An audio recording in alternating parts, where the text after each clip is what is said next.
Welcome to ఏకేఎస్ఐఎస్ daily current affairs.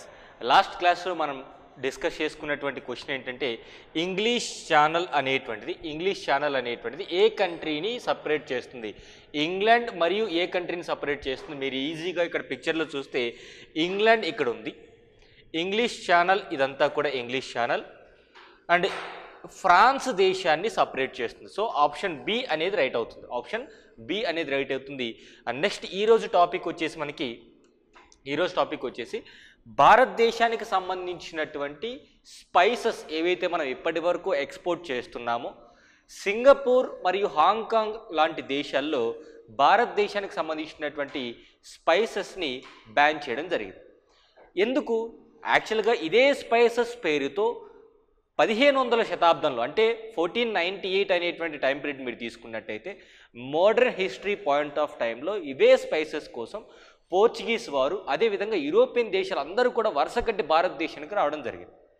అలాంటి demand ఉన్నటువంటి spices ప్రకారంగానే లేదా స్పైసెస్ కోసమే భారతదేశం యొక్క ఆర్థిక వ్యవస్థ అనేటువంటిది కూడా ఒకప్పుడు చిన్నాభిన్నమైపోయింది. బ్రిటిషర్స్ అందరూ కూడా మనల్ని ఎక్స్ప్లాయిట్ చేయడం జరిగింది. అలాంటి డిమాండ్ ఉన్నటువంటి స్పైసెస్ ఇప్పుడు 2024వ సంవత్సరంలో ఈ కేవలం హాంకాంగ్, సింగపూర్ మాత్రమే కాదు పలు దేశాల్లో వీటిని బ్యాన్ చేయడం జరిగింది. ఎందుకంటే వీటిల్లో ఇథిలిన్ ఆక్సైడ్ అనేటువంటి ఒక కెమికల్ మనం ఈ స్పైసెస్ పెంచే క్రమంలో ఈ ఇథిలిన్ ఆక్సైడ్ కంటెంట్ ఉన్నటువంటి ఒక పెస్టిసైడ్ని యూజ్ చేయడం వల్ల సాధారణంగా మీరు పలు సందర్భాల్లో సుప్రీంకోర్టు కూడా ఏం చెప్పింది, ఈ పండ్ల తోటలపైన కావచ్చు, కూరగాయలపైన కావచ్చు ఈ పెస్టిసైడ్స్ ఎక్కువగా యూజ్ చేయడం వల్ల ఇవి అంతర్జాతీయ మార్కెట్లో ఈ కెమికల్స్ అనేటువంటి ఎక్కువ యూజ్ చేయడం వల్ల భారతదేశానికి సంబంధించినటువంటి ప్రోడక్ట్స్ అనేవి పెద్దగా ఎవరు కొనట్లేదు, అంటే ఎక్స్పోర్ట్స్ అనేటువంటివి బ్యాన్ అవుతూ వస్తున్నాయి. సో ఈ కాంటెక్స్ట్లో ఇప్పుడు ఈ సమస్య ఏంటి, ఏ హెల్త్ డిజార్డర్స్ వచ్చే అవకాశం ఉంది అంటే ఈ ఇథిలిన్ ఆక్సైడ్ అనేటువంటిది యూజ్ చేయడం వల్ల ఈ మసాలాస్లో ఉండడం వల్ల ఎలాంటి ఆరోగ్య కారకాలు లేదంటే హెల్త్ డిజార్డర్స్ వచ్చేటువంటి అవకాశం ఉంటుంది. సో రీసెంట్గా మనకి ఎవరెస్ట్ కంపెనీకి సంబంధించినటువంటి ఫిష్ కర్రీ మసాలా కావచ్చు, సో ఇలాంటి కంపెనీస్కి సంబంధించినటువంటి అంటే మద్రాస్కి సంబంధించినటువంటి ఈ సోకాల్డ్ ఈ స్పైసెస్ అనేటువంటివి కంప్లీట్గా ఈ రెండు దేశాల్లో అంటే హాంకాంగ్ అదేవిధంగా సింగపూర్ లాంటి దేశాల్లో మరియు ఇతర దేశాల్లో కూడా బ్యాన్ చేయడం జరిగింది. అసలు ఎందుకు బ్యాన్ చేశారో చూద్దాం. సో సాధారణంగా స్పైసెస్ వల్ల ఉపయోగాలు లేవా? డెఫినెట్లీ ఉన్నాయి, ఉపయోగాలు కూడా మాట్లాడుకుందాం. సాధారణంగా భారతదేశంలో పసుపు కానివ్వండి, చెక్క లవంగాలు కానివ్వండి, ఆర్ ఈ యాలుకలు కానివ్వండి ఇమ్యూనిటీ సిస్టానికి మన హెల్త్కి కూడా చాలా మంచి చేసేటువంటి అవకాశం ఉంటుంది. ఈవెన్ కోవిడ్ టైంలో మీరు గమనించండి, అందరూ కూడా ఇంట్లో తయారు చేసినటువంటి కషాయం, మిరియాల కషాయం కావచ్చు ఇవన్నీ కూడా తాగి ఇమ్యూనిటీని డెవలప్ చేసుకోవడం జరిగింది. సో స్పైసెస్ వల్ల డిసడ్వాంటేజ్ లేవు, అడ్వాంటేజ్ ఉన్నాయి. కానీ ఈ స్పైసెస్ పండించేప్పుడు వాడేటువంటి పెస్టిసైడ్స్ వల్ల ఎక్కువగా ప్రమాదం జరిగే అవకాశం ఉంటుంది. సో అందువల్ల ఈ పెస్టిసైడ్స్లో ఇథిలిన్ ఆక్సైడ్ అనేటువంటిది ఉండడం వల్ల అంటే ఈ పెస్టిసైడ్స్ యూజ్ చేసేప్పుడు ఆ పంట బాగా పెరగడం కోసం, పంట పైన పురుగులు ఎక్కువగా రాకుండా ఉండడం కోసం ఈ పెస్టిసైడ్స్ని యూజ్ చేస్తారు. దీనివల్ల ఏమవుతుంది, పురుగులైతే చచ్చిపోతున్నాయి, ఆ సోకాల్డ్ కంటెంట్ ఈ సోకాల్డ్ కెమికల్ అనేది అలాగే ప్రజెంట్ అయిపోవడం వల్ల దాన్ని మళ్ళీ మనం కన్జ్యూమ్ చేస్తున్నాం. దీనివల్ల మనకి క్యాన్సర్ వచ్చే అవకాశం ఉంటుందని చెప్తున్నారు. సో ఒక బిగ్ షాక్ అయితే భారతదేశ ఇండస్ట్రీకి తగిలింది. ఎందుకంటే మీరు గమనిస్తే ఎక్కువగా కూడా స్పైసెస్ అనేటువంటి ఎంఎస్ఎంఈలు ఎక్కువగా మనకి ఎక్స్పోర్ట్ చేసే అవకాశం ఉంటుంది. అంటే ఈ యొక్క ఎంఎస్ఎంఈల పైన ఎక్కువగా ఇంపాక్ట్ అవుతుంది.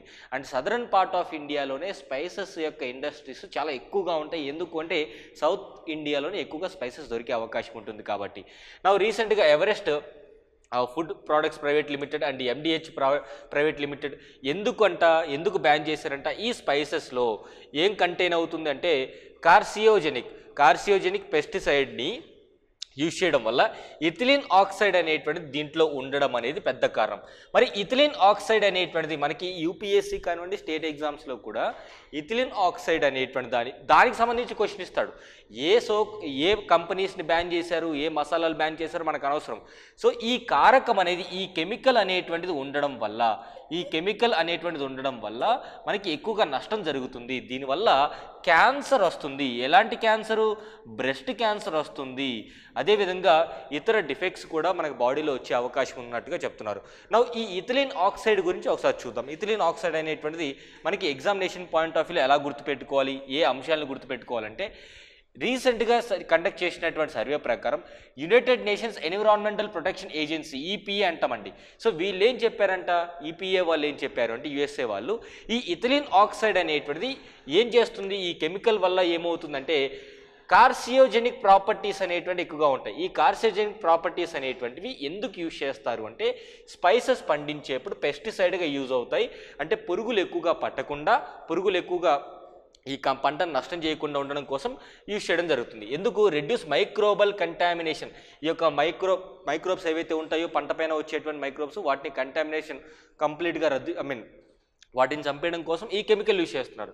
మరి దీనివల్ల వచ్చేటువంటి నష్టం ఏంటంటే హెల్త్ రిస్క్లు ఏమున్నాయి అంటే మెయిన్గా ఈ కెమికల్ యూజ్ చేయడం వల్ల ఈ సోకాల్డ్ స్పైసెస్ ఇండస్ట్రీస్ యూజ్ చేయడం వల్ల మేజర్గా మనకు వచ్చేటువంటిది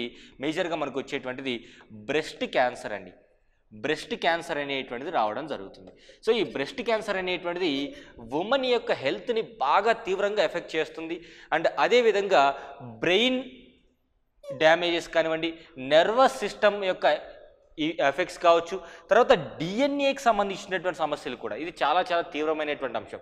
so it also damages DNA, the brain and nervous system. So ఈ ఇథిలిన్ ఆక్సైడ్ అనేటువంటిది దేనికి ఎక్కువగా ఇబ్బంది పెడుతుందంటే బ్రెయిన్కి, అదేవిధంగా బ్రెస్ట్ క్యాన్సర్, అదేవిధంగా డిఎన్ఏ, నర్వస్ సిస్టమ్ వీటన్నిటికీ కూడా ఎఫెక్ట్ చేయడం జరుగుతుంది. సో ఇంక్లూడింగ్ క్యాన్సర్ అనేటువంటిది, మనకి నార్మల్ క్యాన్సర్ కూడా రావడం జరుగుతుంది. సో వీటి వల్ల ఈ డిజార్డర్స్, ఈవెన్ మీరు గమనించండి రిప్రొడక్టివ్ డిజార్డర్స్ మనకి రీసెంట్గా మీరు గమనిస్తే ఉమెన్లో ఈ 21st సెంచరీలో మెడికల్ సిస్టమ్ డెవలప్ అయిన తర్వాత కూడా ఎక్కువగా ఉమెన్ ఎఫెక్ట్ అయ్యేటువంటి ఏరియాస్ ఏంటంటే రిప్రొడక్టివ్ డిజార్డర్స్ కానివ్వండి, న్యూరలాజికల్ ఎఫెక్ట్స్ అనేటువంటివి. అంటే ఈ మసాలాస్ అనేటువంటివి ఆర్ సో కాల్డ్ సొసైటీలో ఉన్నటువంటి చాలా వరకు యూజ్ చేసేటువంటి ఈ ఫుడ్ ఐటమ్స్ అన్నీ కూడా మేజర్గా ఉమెన్ హెల్త్ సిస్టమ్ మీద ఎక్కువగా ఎఫెక్ట్ అవుతున్నాయి అన్నమాట. సో దీన్ని దృష్టిలో పెట్టుకొని హాంకాంగ్ అదేవిధంగా సింగపూర్ ఈ 2 దేశాలు కంప్లీట్గా ఈ సో కాల్డ్ మసాలాస్ని బ్యాన్ చేయడం జరిగింది. సో దీన్ని దృష్టిలో పెట్టుకొని భారతదేశ ప్రభుత్వం కూడా చర్యలు తీసుకుంటుంది. అంటే ఇలాంటి సో కాల్డ్ పెస్టిసైడ్స్ని యూజ్ చేయకుండా, సో వాటి వల్ల కంటామినేషన్ అవ్వకుండా, సో దానివల్ల కాన్సిక్వెన్సెస్ ఏమవుతున్నాయి, ఈ యొక్క సివియర్ హెల్త్ డిజార్డర్స్ అనేటువంటి వస్తున్నాయి. సో ఇది మన భారతదేశానికి సంబంధించినటువంటి మసాలాస్ బ్యాన్ చేయడం జరిగింది. Thank you so much.